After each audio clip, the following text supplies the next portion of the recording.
What is a person worth? By that engineer. Chapter 5. To Find a Loud. While a heartbreaking incident was occurring at the Loud House, another family was busy relaxing, or at the very least, doing their evening activities. At the Santiago residence, the father of the family was busy doing some work on his desktop, while the mother was fixing up dinner. Their two children sat on the couch, eyes glued on the TV. For the last half hour, they had been bickering over what show they could watch. Bobby wanted to watch some cheesy romance movie or dreamboat, but his sister wouldn't have none of that. In response, Ronnie Ann wanted to watch an R-rated movie that was playing on a different channel, but Bobby knew she was too young to even think about seeing something like that. After the constant channel switching, they ended up watching a show about police officers pursuing criminals. Bobby looked on with great interest as a few cars were chasing after a sedan through several neighborhoods. "Come on, get 'em!" Ronnie Ann looked indifferent to it, but in the end, she held a smirk at how the cops were going in a roundabout way of trying to corner the druggie in the car. A minute later, one of the cop cruisers finally manages to intercept the sedan, bringing the chase to an end. "About time! They could have grabbed him 4 minutes ago." "Honestly, and it was just a routine traffic stop. If he kept calm, the police wouldn't have known anything. But here he goes, driving away like he's been had," the Hispanic boy ranted. "Right. I'm gonna go get a drink." The Hispanic girl got up, seeing that only commercials were playing. She won't admit it, but it was nice having these moments with Bobby. At least when he wasn't buried in his phone. The girl turned and saw her brother texting on his phone again. "Not even 20 seconds and he's back on that thing," she muttered irritably. Walking into the kitchen, the tomboy saw her mother working on tonight's meal. From the smell of it, she was cooking up tamales. Grabbing the bottle of a sports drink out of the fridge, Ronalda started quenching her thirst as she walked back into the living room. Taking a moment to look out the window, she saw it was already dark out, the moon giving its bright glow in the skies. Time sure flies when it's daylight savings time. Before she could go sit on the couch again, something stood out to her in the darkness. Someone was sitting in the light of a lamppost close by. Ronnie Ann shrugged, thinking it was a random stranger. But once she caught the sight of the white hair, only one person came to mind. "Lincoln?" She squinted her eyes. Sure enough, her suspicions were right.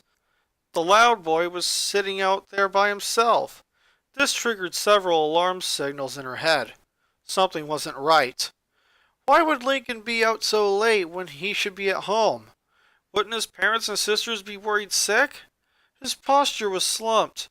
He was shaking visibly. His white hair was disheveled. It almost looked like he was... Bobby looked up from his phone to see his sister staring out the window. "You coming, Ronnie Ann? You starting again?" She didn't move. "What you staring at?" Instead of responding, the girl went to the front door and stepped outside, drawing even more confusion from her brother. Roberto got up and walked to the window, spotting his sister walking across the street. He also saw the boy he considered a brother. "What's little bro doing out there?" As Ronaldo drew closer to him, his cries became clearer as the distance between them decreased. Lincoln must have been too caught up in his depression to notice her, as now she stood next to him while he continued to sob. "Lincoln?" The boy became startled and looked up at her. Ronnie Ann nearly gasped in surprise. He had scratches and a few bruises on his face. His eyes were red due to crying, and he also had some blood on his chipped tooth. Speaking of blood, the fingers on his right hand were bloody, and they were still bleeding. "What happened to you?" The boy shook his head, staring back at the ground. I don't want to talk about it. Lincoln, no one comes out in the middle of the night and looking like a complete mess, especially someone like you. So, are you going to tell me yourself, or am I going to have to get it out of you?" Ronaldo was met with silence, which surprised her. Normally, whenever she threatened him with violence if he was hiding something, he'd tell her straight away. Instead, Lincoln didn't even flinch. Whatever was troubling him must have been deeper than she could imagine.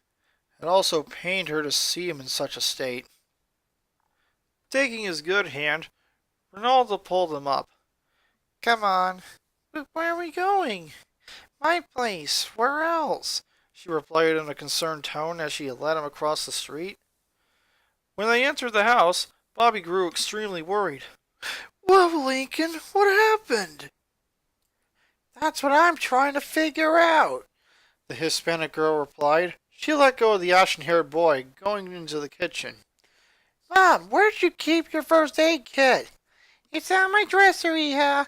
Did you hurt yourself again?" Mrs. Santiago turned.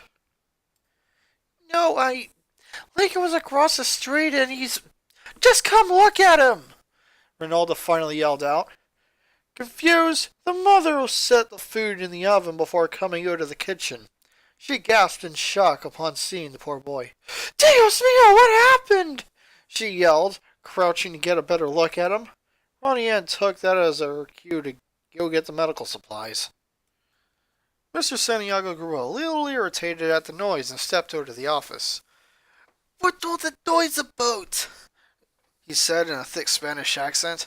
He took one look at Lincoln and was about as surprised as everyone else.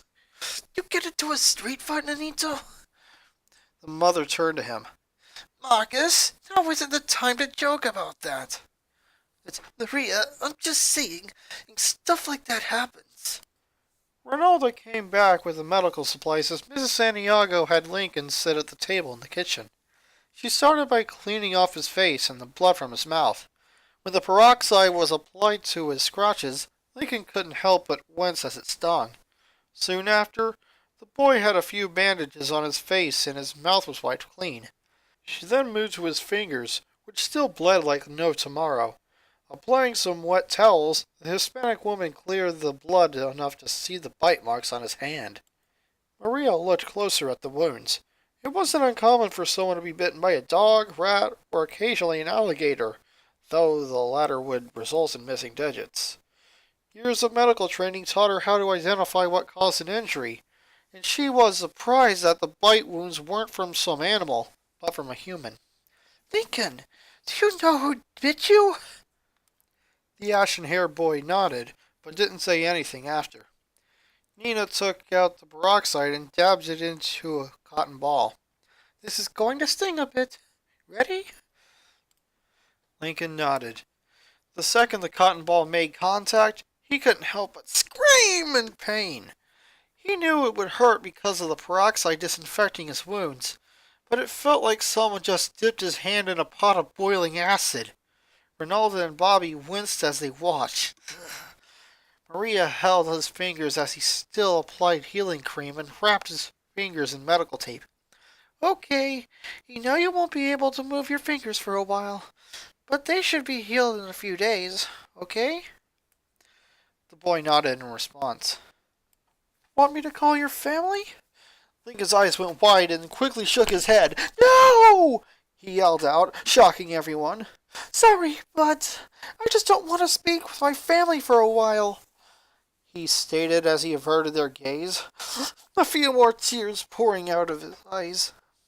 Maria questioned as to why, but once again, the boy was too distraught to say anything.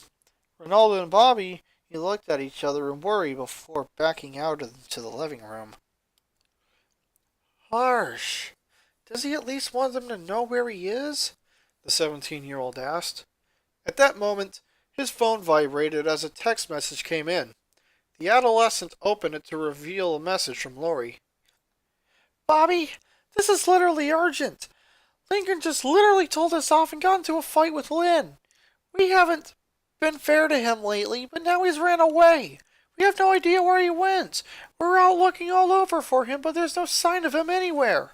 If you see him, please tell him we're very sorry and want him to come home. Sad face, sad face, sad face. Lori." Bobby read over the whole message. "Guess he got into a family fight." Ronnie Ann looked confused before her brother showed her the text. Well, that explained a few things, but there had to be more to this puzzle. From what she knew, Lincoln would get into fights with the siblings quite often, but it didn't seem bad enough to the point where he would cause him to flee. Looking towards her brother, the tomboy saw he was about to call his girlfriend. Just before his finger could touch the dial button, Ronaldo smacked his phone out of his hand. "What are you doing?" she hissed. "I'm just gonna let them know where he is. They're worried about him, Ronnie Ann," Roberta replied, picking up his phone. "Well, before you think about putting on the dial tone, don't you think that maybe there's something bigger going on? I haven't seen Lincoln this upset in well, I never see him highly upset before, so I don't know. He probably talks to Clyde more about this, but if he had to run away from home over a fight, then it must have been mega levels of serious." Bobby looked at her, then stared at his phone for a moment. "I guess you're right, but what am I supposed to tell Lori? You know I don't like having to lie to her." "Well, just suck it up and tell her we haven't seen him. They might stop by and ask, so when that happens, let's just keep Lincoln out of sight." "All right. Don't exactly like this plan, though." Luna, Lenny, and Lori were searching around the neighborhoods to find their brother. The rest of the family came to their senses after a few minutes and managed to find the musician around the park. She kept calling out to Lincoln but was only met with silence. In order to cover more ground, the family split into 3 groups. The 3 eldest sisters would continue to look around the home since Lincoln likely didn't travel that far.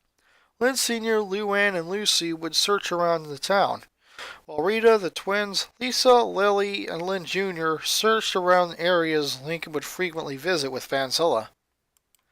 The minutes turned to hours, and as the night drew on, the family was getting more and more desperate. Lori texted her boyfriend and let him know of the situation, and he'd reply to let her know if he saw the boy. Luna called Shunk to see if he could look around as well. With the mother and 5 of her daughters, they were growing weary and tired as midnight approached. Being up well past their usual sleeping time was not doing them any favors. As the baby of the family, Lily was already asleep. "Do you think we'll even find him?" Lana asked, barely able to keep herself awake. "Of course we'll find him. There's only so many places he could be," Lola stated, equally tired but more cranky. "Ugh! Why did he have to run off like that? And you just had to punch him, didn't you, Lynn?" the princess said accusingly. The jock didn't even acknowledge her little sister as she stayed uncharacteristically quiet during the whole trip. Her lower leg was bandaged up, but the 13-year-old soon found she was unable to run, and even had some trouble walking. According to Lisa, when Lincoln bit into her leg, he partially ruptured her Achilles tendon. She'd be unable to do any sort of sport until it was healed, which the young genius estimated would be a couple weeks to a month. Lynn was utterly disheartened at the news. That was a month's worth of baseball games, or doing much of anything, down the drain, all because Lincoln managed to nail her where it hurt her most. At first she was angry. Not only did Lincoln insult her skills and nearly bring her to her knees in their fight, he effectively took away the one joy she's ever had, playing sports. All she had to do was accept the fact he was good luck, and yet had to come and tell everyone off. If he didn't want to be called bad luck, he shouldn't have went along with her accusation. And now, she can't maintain her favorite pastime. The family was torn, and they were out looking for him because he was too much of a sissy to stay in the house. But that was just her pride getting in the way again. The girl had to quite literally beat down her anger to see the truth. After forcing Lincoln to spend his time suffering from embarrassment and being overheated by constantly wearing her team's mascot, she completely ignored how he felt and was more worried about the luck he'd bring. What kind of sibling only cares for what aspect another may bring and what not the person themselves? On top of the many times she's threatened him or messed with him for her own amusement, What really put the nail in the coffin was how she immediately blamed him for the loss of the game when she forced him to come. Not only that, she single-handedly managed to get everyone in the family to not believe his claim when he told the truth about faking his bad luck, causing this incident to spiral out even further. Long story short, Lynn felt like a total bitch. Guess I brought this on myself. Lincoln's right. I am a loser, the judge said in her mind, slumping in her seat, and she told him that she wished he was never born. Lana was drifting asleep, but suddenly snapped herself awake.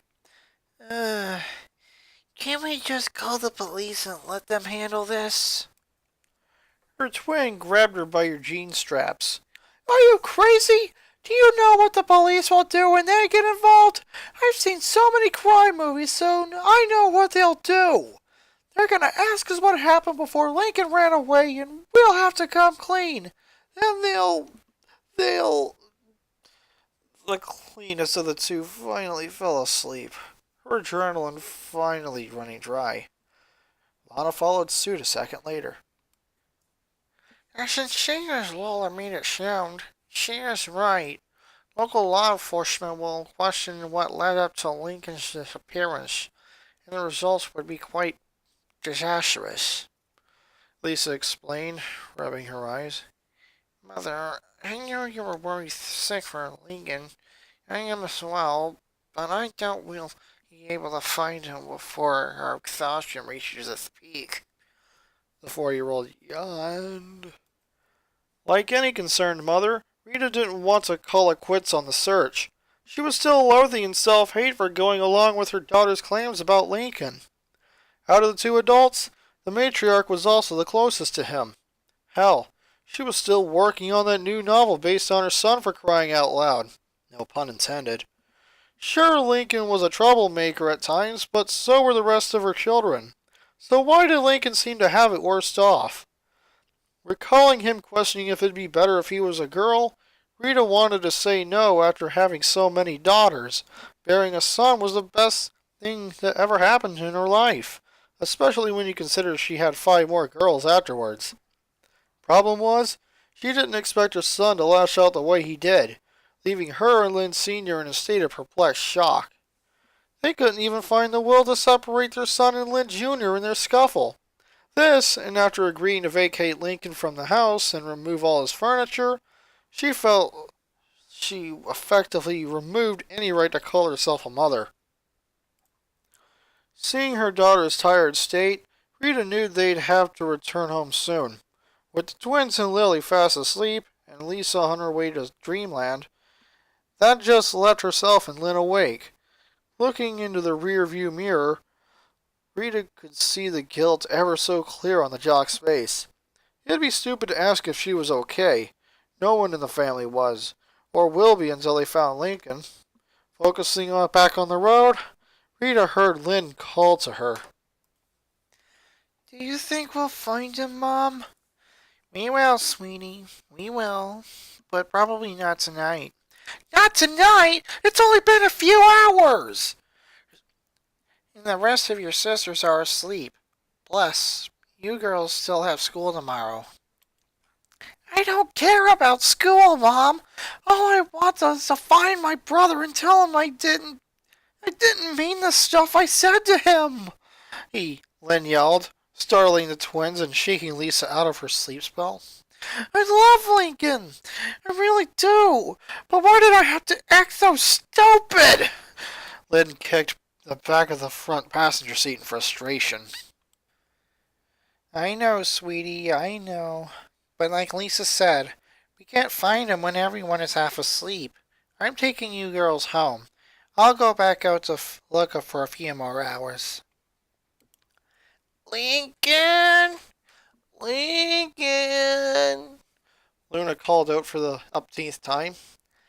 Luna, if he was out here, we would have literally found him by now, Lori stated. And we've literally been walking in circles. I've seen that same stop sign 4 times now. Lori, you know damn well that we can't stop looking for him. It's our fault he ran off in the first place. Plus, he's only 11 years old. The musician barked in anger. Luna, I know you're worried sick about him. I am too.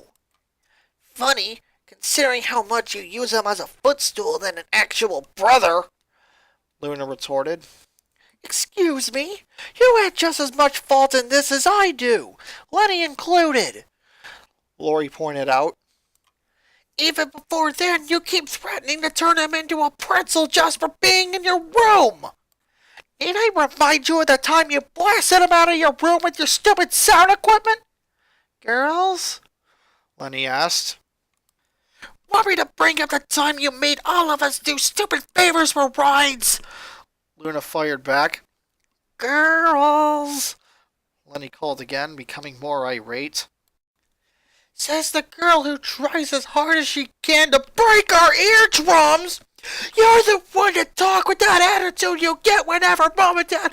Girls! Lenny screeched. She was met with their angry glares. Fighting isn't going to help us find Linky any faster. And you, totes woke up the neighborhood. Luna and Lori noted the number of houses that had their lights on. No doubt patrons that had their much-needed sleep disturbed by their senseless shouting. The eldest of the three checked her phone, noting it was past midnight. Looking between her sisters, she could see the bags of exhaustion in their eyes. Even Lori herself was growing tired. 4 hours of searching and they had nothing to show of it. Given by the fact that their parents hadn't texted or called to inform that they may have seen the boy, this meant that their trails had turned cold as well. However, at that moment, Lori's phone vibrated as a text from Rita came. Lenny and Luna looked hopeful. Did someone find him? The blonde asked. Lori took a moment to read over the message. No. Mom's taking our sisters home as they're worn out. She'll go back out to look afterwards. Whoop! Another text popped in. Dad says Lucy is passed out and Luna Ann is dead tired. Luna leaned against a lamppost. So that's it then? We're just giving up? Her voice was on the edge of breaking. Luna. Lori put the phone in her pocket. We're not giving up. We just can't keep running around like this while we're exhausted. Plus, we still have school tomorrow. But I'm sure Mom and Dad will still look for him during that time. Lori, after all the times we've gotten into fights, we still stood together as a family. By far, this is the worst thing we've ever done. All Lincoln wanted was time to himself. He got it, but we ended up trying to push him out of our lives like he was some hater at a Mick Swagger concert. Tears began rolling down the musician's face, her wonderful voice now sounding like a scratched record. What kind of sisters are we? Lori and Lenny shared Luna's conviction. Lenny and Luna were largely considered the closest of the older ones to have a good relationship with their brother, yet they ended up following some hive mentality to push him away because of their own selfishness. Lori always had a bit of a rocky relationship with Lincoln, but deep down, she cared for him almost like a mother, much like she did for the really young siblings. Taking out her phone, she dialed the number. Luna, I promise you that once tomorrow, once school is finished, we're gonna bust our butts finding our brother. I won't care if it kills us. Finding him and making sure he's safe is all that matters, Lori stated firmly. Please be up right now, Bobby, she begged. At the Santiago house, things were quiet as everyone rested. The two adults were fast asleep, needing to get ready for their jobs tomorrow. Lincoln was sleeping on the couch, the parents having been informed of the situation through Bobby. They weren't exactly comfortable with having to keep a child separated from his ever-so-worried family, but it went along with it as Ronaldo pointed out that it may help shed some light on the situation. Plus, Lincoln didn't want to speak with his own blood. Then why would he want to go back home? Bobby was aroused from his sleep when his phone went off on the nightstand. Reaching over, he answered without looking at the caller ID. Hello? Oh, thank God. Boo Boo Bear, please, please, please tell me, have you seen Lincoln at any point tonight? The Hispanic boy was hesitant to answer. Lori sounded desperate, and he could tell from her broken voice she was on the verge of crying. But he agreed with his sister, and the rest of the family, to help Lincoln out and hide him until it was clear what happened. Lincoln had yet to disclose that information, even after the constant questions. Sorry, babe, but I haven't seen little bro before he hit the hay. Did you check all over the town? Lori sighed on the other end. Yeah, still got nothing though. Our family is turning in for the evening, but thanks for looking out for him, she stated before hanging up. Guilt filled Roberto like a sponge. Lying to Lori when she was in such a state was the worst thing he felt he could ever do. And she definitely kicked his keister when she found out the truth. But he needed to help a brother out. And if anything, Lori herself most likely had a part to play in all this. Next door, Ronalda just lay there in her bed, staring up at the ceiling. She tried to fall asleep, even playing a game until she was mentally tired. But all this did was make her rest her eyes for only an hour. There were just too many questions she had on her mind, and it all centered around her secret boyfriend. Ronnie Ann wasn't one to show pity or sadness, but it was literally tearing her heart up seeing Lincoln looking like a husk of his former self. Raising her head slightly, she picked up on Bobby's conversation. Of course they wouldn't find him. He's still here after all, she muttered. Staring at nothing for a minute longer, the girl finally sighed in annoyance before getting up and walked towards her door. She just had to know more, otherwise she'd be driving herself crazy all night with wacky theories. At least that's what she was telling herself. But what was really driving her was the care and compassion she cleverly hid. She had to do something, anything, to reignite that flame Lincoln held inside. And she wanted to be there for him as much as possible. Carefully, Ronaldo opened and shut her bedroom door, hoping no one noticed the creaks and groans it made. On the couch, Lincoln tossed to his side, a tired gaze absent from his facial features. Since he didn't have any spare clothes with him, he was wearing some of Bobby's PJs. Obviously, they were too big for him, but his other clothes needed to be washed. Glancing at the clock above him, it was almost 1 a.m. The ashen-haired boy let out a sigh, doubting he'd get any sleep at this point. He felt the weight of the couch shift as someone sat down. Turning to his right, his gaze matched Ronaldo's. couldn't sleep? He whispered. Yeah, she whispered back. I can't either. Still thinking about that fight you had earlier? Lincoln's eyes narrowed. I'm guessing Lori called Bobby? Yeah, they're probably still out looking for you. Well, like I said before, I don't want to speak with them. Speaking and seeing are two different things, Lincoln. Same diff, the boy retorted, situating himself so he was looking at the ceiling. Just why? What did they do that made you come all the way out here? They sat in tense silence for a few moments. Lincoln continued to lie there while the Hispanic girl just sat on the other half of the furniture, waiting. Ronaldo knew he'd have to say something at some point. He couldn't just leave everyone playing the guessing game, and considering this was Ronnie Ann he was dealing with, she was unlikely to go back to bed until he confessed. There were times when I said my sisters can be pretty selfish. I can be selfish sometimes. For any misdeeds they've done to me, I've always forgiven them. But I can't forgive them after what I've went through over the past month. Same for my parents. Ronaldo gave a curious look, wanting him to continue. Remember that time I had been pelted by pies during the business model contest? Yeah, I remember that. Must have been brutal getting hit with so many pies. It was worse. I originally planned to make chocolate pies, but my jerk for sisters ate all the chocolate I wanted to use. So I had to make do with salt and vinegar. Even though me and Clyde won, I smelled like garbage for a week, and my reputation was in the toilet until everyone forgot about the whole girl guru nonsense. If those jerks didn't eat up my original idea, then I wouldn't have to come up with something else, and I wouldn't have ended up thinking about giving advice on girls. What made you think you were suddenly an expert on females? One of my friends wanted some advice on how to be noticed by someone he liked. It worked, so it seemed like a good idea at the time. Turns out my sister's habits don't apply to everyone, Lincoln glowered.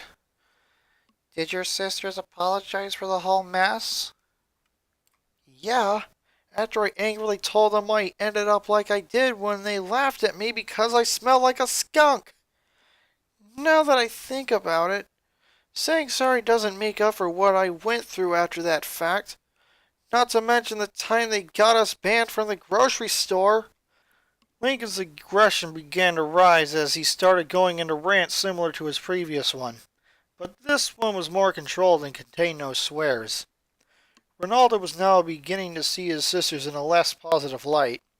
Sure, the Louds in general were a bit chaotic, but she thought they still loved each other to the end. Guess even in a family as large as them, they aren't afraid of throwing each other under the bus at times. However, it still didn't explain one thing. Okay, Loud, I get that your sisters can be jerks, but what made you run away? It didn't seem as bad before, so what changed? And try not to talk so loud. No pun there, she whispered harshly. Sorry. Remember on Monday when I told you about the squirrel suit? The tomboy nodded. Having so many sisters, I've had to attend their events every day of the week. I hardly, if at all, get time to myself. One day I tried to hide from them so they wouldn't notice me. But I forgot about Lynn. She wanted me to come to her softball game, but I didn't want to because I wanted to get some time to read my new Way Savvy comic. He stared at the blanket in irritation. She threatened me with her bat to make me attend her stupid game. Wow, Lynn, way to be a bigger jerk, Ronaldo muttered. That's not the worst part. Her team lost, so I gave her my condolences and she calls me bad luck! He spat with venom in his tone, surprising the Hispanic girl. At first I thought about debunking her accusation, but since she banned me from attending any more games, I saw it as a ticket of getting me out of my sister's activities. I know it's selfish and families are supposed to support each other, but I really wanted the alone time. It worked well. A little too well. There's more? Ronnie Ann asked, not liking where this is going. My light got to the point where everyone, including my parents, his silent anger was reaching its peak. They boarded up my room and locked me out of the house. Ronaldo's eyes went wide. They didn't. Lincoln nodded. They did. Oh, and the best part? They tried to sell my bed and dresser, but they had to throw them out! He was visibly shaking now as he recalled that unforgettable encounter at the dump. Ronaldo grew a bit nervous and unconsciously shifted a couple inches away. The chip-toothed boy took a second to calm himself before he lost it again. I realized I let the lie drag on for too long and it blew out of proportion, so I told them the truth. They didn't believe me all because Lynn managed to win 2 games after I was banned. So I had to become the squirrel's mascot to prove to them I wasn't bad luck. It worked, but now they thought I was good luck. That was even worse as they cared more about my supposed luck at the expense of making me suffer through bad times and get close to suffering from heat stroke. His anger lowered as he began discussing what happened hours ago. I just couldn't take it anymore. Everything I've been through lately and before that, I felt like I was bottling up my anger for a long time. So I released it. I told off my entire family. I even used words no boy my age should ever be using. He held up his bandaged hand. This is the result of me losing complete control of myself and getting into a fight with Lynn. I told her she was a loser. She didn't take it well and we had a major throwdown. She bit my hand because I bit her in the leg. That's why there was blood in my mouth. He sniffled a little. At this point, I'm pretty sure I don't even have people I can call my sister. Or parents for that matter. Lincoln did his best to fight back some tears. He didn't want Ronnie Ann to see him crying, but at this point he couldn't help it. I guess my life may have been leading up to this point. Sure, there were some good moments, but after today, I may as well have been disowned. He stated in a broken voice before quietly sobbing to himself, similar to how Ronnie Ann found him earlier. Ronaldo now fully understood Lincoln's position. He had been pushed to the absolute limit of compassion and had found himself being mistreated by his family one too many times. She didn't know whether this was due to ignorance or just being oblivious, but one thing was certain in her mind. Lincoln's family was a pack of psychos. Parts of what Lincoln told her she didn't wish to believe, but as she continued to stare at the heartbroken boy in front of her, it must have been true. She couldn't believe his entire family locked him out of the house on the premise of him being bad luck. And even when the truth was revealed, they still had the gall to not believe him. Just thinking about it made her blood begin to boil. From what she knew, Lincoln was a good kid who didn't deserve that kind of abuse. The Hispanic girl's own parents would never even think about locking their own children out over such a petty reason. Ronaldo shook her head to get rid of the hateful thoughts cropping up. Right now, her main priority was helping Lincoln, and for the first time the two had secretly been in a close relationship, she began to start acting like his significant other. Crawling over to him, the tomboy embraced him in a comfortable hug. She didn't care if his shirt got stained by his tears, opting to rub his back as a means to help ease his pain. Lincoln, I had no idea you went through so much living in a family as large as yours. To be honest, my extended family is probably equally as big, or more so, but I couldn't imagine living with 12 other people in the same house. I would have lost it a lot sooner than you. I guess you can say you're tougher than me emotionally. Sorry if this is being sappy, but I just want you to know that I'll always be there for you and protect you. Ronaldo blushed visibly. Man, that sounded so embarrassing, but at least it's the truth, she stated in her head. Hearing Ronnie Ann's comforting words helped him stop the waterworks. However, he could help but give a small laugh at a few words she said. You know it's kind of funny when you try to be sappy, he said, his voice a mix between being broken and general laughter. Ronaldo softly flicked his ear. You jerk! I'm trying to be helpful, and that's the best you can say? Well, I'm not crying anymore, if that helps. He gave a small smile. I guess it does. The tomboy released him. You gonna be okay? I guess, the boy replied, uncertain. When Lincoln didn't say anything more, Ronnie Ann was about to get up and head back to her room. However, she took note of the growing redness on Lincoln's cheeks. What? Usually when I sleep at night, I have Bun Bun to help me sleep. Bun Bun? I still sleep with a stuffed rabbit, okay? Ronaldo couldn't help but laugh. I grew out of that phase when I was 4. Can you stay here with me? Lincoln asked slowly, hoping she wouldn't deck him for this later. The Hispanic girl took a moment to think it over. She pulled a look that suggested she was irritated, but it was the opposite. She just wanted to see him flinch uncontrollably.